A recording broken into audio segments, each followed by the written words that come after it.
Do you need invisible short rows for extra length at the back of a sweater or to shape your shoulders? I've got you covered. Let's use Japanese short rows.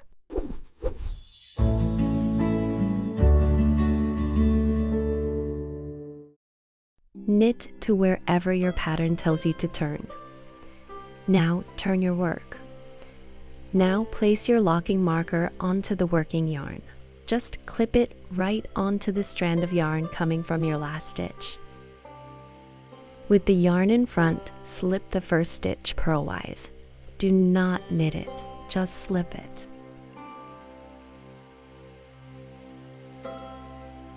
Now continue knitting until you reach the next turning point.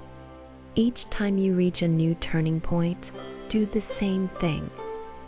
Turn. Place the marker on the working yarn. Slip the first stitch. Continue.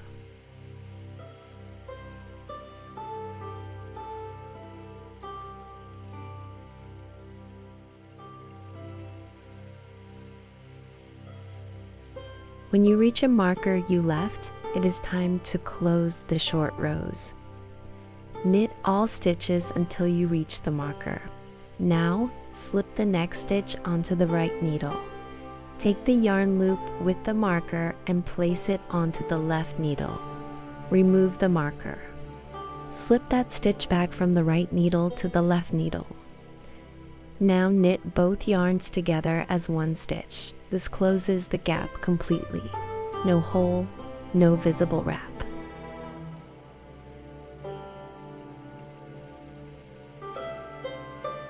At each new turning point, do exactly the same thing. In this example, we knit 2 stitches and make a turn. Place the marker on the working yarn.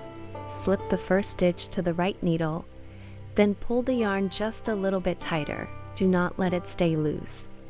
Now, knit until you reach the next marker.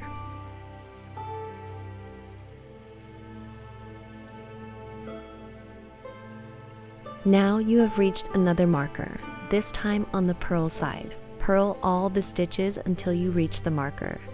Take the stitch after the marker and move it to the right needle. Place the yarn loop with the marker onto the left needle and remove the marker.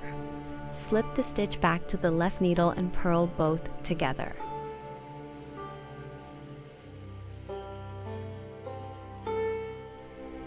If you are working short rows from the center and spreading them out like a big V, you will only need 2 markers.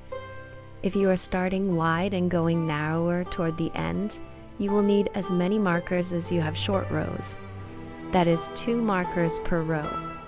Japanese short rows are most commonly used for shoulder shaping.